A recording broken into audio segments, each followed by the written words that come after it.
Hello বন্ধুরা, welcome to my another informative video. আজ আমি আপনাদের সামনে একটা নতুন ইনফরমেশন নিয়ে আসছি। আমি এই ভিডিওতে দেখাবো যে মেয়েরা 18 বছর হয়ে গেছে, বিয়ে ঠিক হয়েছে, তারা কি করে গভর্নমেন্ট থেকে 25,000 টাকা রূপশ্রী প্রকল্পের জন্য আবেদন করবেন। সেই আবেদনপত্র আমি আজকে আপনাদের সামনে তুলে ধরছি কী করে ফিল আপ করতে হবে। এই আবেদনপত্রটি আপনারা যে কোনো ক্যাফে বা নিজে থেকেই রূপশ্রীর পোর্টালে অথবা যে কোনো বিএসকে সেন্টার থেকে পেয়ে যাবেন। তো ফর্মটি 4 থেকে 5 পাতার হবে। আপনি এই ফর্মটা কী করে ফিল আপ করবেন আমি তাই আজকে দেখাচ্ছি। প্রথমে এই পেজটি থাকবে।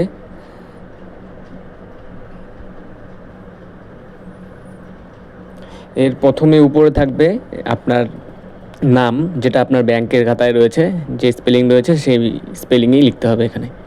তারপর আছে, দেখতে পাচ্ছেন আপনার ডেট অফ বার্থ, অর্থাৎ জন্মের তারিখ, যে তারিখে আপনার জন্ম হয়েছে। প্রথমে ডেট, তারপর মাস, তারপর বছর, ইয়ার।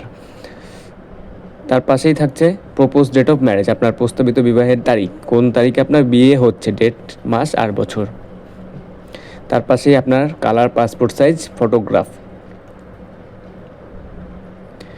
এদিকে এরপর থাকছে আপনার অ্যাড্রেস, পার্মানেন্ট অ্যান্ড আপনার বর্তমান এবং আপনি যেই অ্যাড্রেসে আপনার বিয়ে হবে সেই অ্যাড্রেসটাতে মনে রাখবেন একটা ল্যান্ডমার্ক, স্ট্রিট অথবা রোড এর নাম লিখবেন। পাশাপাশি ব্র্যাকেটে আপনার বাড়ির আশেপাশে এমন একটি স্থান যেখানে ক্লাব বা কোনো মন্দির, বিদ্যালয় রয়েছে, যেন ভেরিফিকেশন বা এনকোয়ারি টিম যখন যাবে তাদের খুঁজে পেতে সুবিধা হয়, সেই জন্য আপনি সেটাও ব্র্যাকেটে উল্লেখ করে দেবেন। আপনার প্রথমে আপনার হাউস নাম্বার থাকলেও আপনি দেবেন, না থাকলেও কোনো ব্যাপার না। তারপর স্ট্রিট, রাস্তা, পুলিশ স্টেশন, এদিকে আছে গ্রামের নাম, ব্লকের নাম, ডিস্ট্রিক্টের নাম, পিনকোড। এ পাশে রয়েছে পুলিশ স্টেশন, পোস্ট অফিস।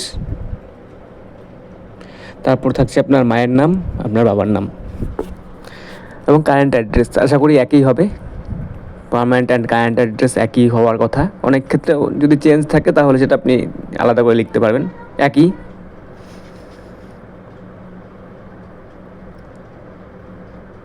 আর এখানে হচ্ছে আপনার কন্ট্যাক্ট নাম্বার, মোবাইল নম্বর যেটি অ্যাক্টিভ থাকবে, সবসময় খোলা থাকবে, নেট, সেটা নম্বর দেবেন যেখানে কি আপনাদেরকে কন্ট্যাক্ট করতে পারে আপনাকে। তারপর আপনার অ্যাকাউন্ট ডিটেলস, যে অ্যাকাউন্টে আপনার 25,000 টাকা ঢুকবে। অ্যাকাউন্টটি অবশ্যই কেওয়াইসি করিয়ে রাখতে হবে, খোলা থাকতে হবে, অ্যাকাউন্ট যেন বন্ধ না থাকে। অ্যাকাউন্ট নাম্বার দেবেন এখানে পরিষ্কার করে, পাশে আইএফএসসি কোড, ব্যাংকের নাম, ব্যাংকের ব্রাঞ্চ অ্যান্ড ব্যাংকের অ্যাড্রেস। এরপরে আসছে আপনার কিছু ব্যক্তিগত তথ্য যেখানে আপনি টিক মার্ক দেবেন। প্রথমে আছে আপনার এডুকেশন লেভেল, আপনার কোন ক্লাস অবধি পড়াশোনা করেছেন সেখানে আপনি টিক মার্ক দেবেন। তারপর আপনার কাস্ট, কোন কাস্টে বিলং করেন আপনি, এসসি, এসটি, ওবিসি, যেটাই হবে টিক মার্ক দেবেন। আপনার রিলিজিয়ন, আপনি কোন ধর্মের অবলম্বন করেন, কোন ধর্ম, সেটাকে আপনি টিক মার্ক করবেন। এরপর থাকছে আপনার রুমস ডিটেলস, অর্থাৎ পাত্রের বিবরণ, যেই পাত্রের সঙ্গে আপনার বিয়ে ঠিক হয়েছে, তার নাম, তার ডেট অফ বার্থ, তার মায়ের নাম এবং পিতার নাম।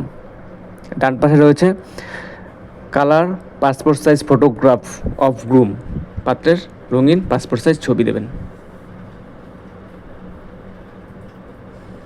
এগুলো প্রথম এবং দ্বিতীয় পেজ।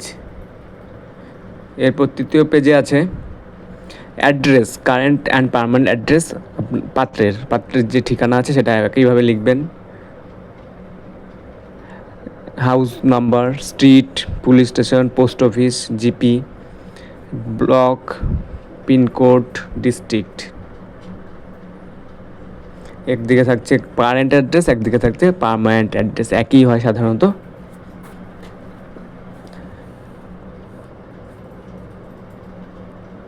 এর নিচে আসছে ঘোষণা ও দাখিল করা কাগজপত্র। আপনি একটি সেলফ ডিক্লারেশন দেবেন যে আপনি অবিবাহিত, আপনার বয়স 18 বছর হয়ে গেছে, আপনি কোথাকার বাসিন্দা এবং আপনি কী জন্যে আবেদন করছেন সেই ঘোষণাপত্র দিবেন, সেটা এখানে টিকমার্ক দেওয়া হবে, দিতে হবে আপনাকে যে আপনি ঘোষণাপত্র সঙ্গে জুড়ে দিয়েছেন।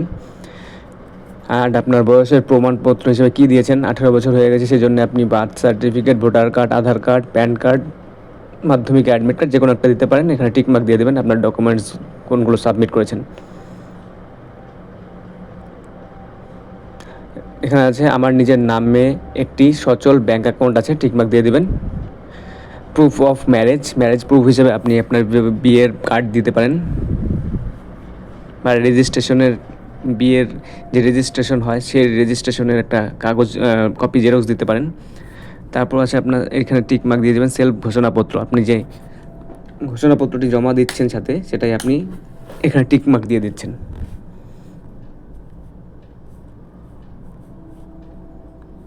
এখানে আছে আপনার আধার কনসেন্ট, আপনি I am submitting my Aadhaar number with following declaration, মানে আপনি নিজের ইচ্ছায় আপনার আধার নম্বরটি শেয়ার করছেন অফিসের কাজের জন্যে। এখানে লিখবেন I the holder of Aadhaar number এখানে অত হবে যেটা হবে। শেষে কর্নারে আপনার সিগনেচার, নেম অফ অ্যাপ্লিক্যান্টের নাম, এখানে বাংলাতেও আছে এটা। অ্যান্ড এখানে ডিক্লারেশন আছে যে প্রসপেক্টিভ গ্রুমের 21 ইয়ার্স ওল্ড, পাত্রের বয়স 21 বছর হয়ে গেছে, সেখানে আপনি টিকমার্ক দেবেন এবং যে ডকুমেন্টসগুলো সঙ্গে দেওয়া হচ্ছে সেটা টিকমার্ক করে দেবেন। সিগনেচার অফ অ্যাপ্লিক্যান্ট, এখানে অ্যাপ্লিক্যান্টের সিগনেচার হচ্ছে।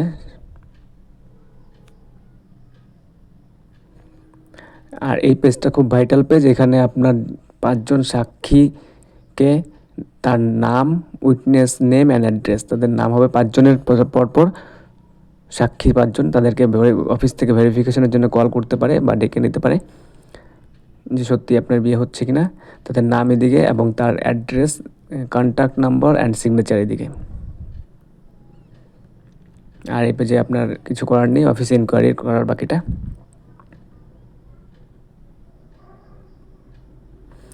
আর এই পেজটি একটি গুরুত্বপূর্ণ, আপনার ফর্মটি যখন জমা করবেন এই পেজটি অবশ্যই অ্যাকনোলেজমেন্ট রিসিভ করিয়ে নেবেন অফিস থেকে, অ্যাপ্লিকেশন নাম্বার সহ রিসিভ ডেট করে। আর তেমন বিশেষ কিছু নেই। আর একটা কথা মনে রাখবেন, প্রথম যে পেজটি আছে সেই পেজটির কোনারে দেখবেন যে অ্যাপ্লিকেশন নম্বর, ওই অ্যাপ্লিকেশন নম্বর, received by signature, block, corporation, municipality, district ইত্যাদি অফিসের কাজ, এটা দেখবেন করে যেন তারা করে দেয়। তো আজ এতটুকুই। এই ভিডিওটি আপনাদের কেমন লাগলো জানাবেন, যদি ইফেক্টিভ মনে হয় এবং পরবর্তীতে আরও ভিডিও পেতে চান অবশ্যই আমার চ্যানেলটি লাইক করবেন, অন্যদের সাথে ইনফরমেশনটি শেয়ার করে দেবেন।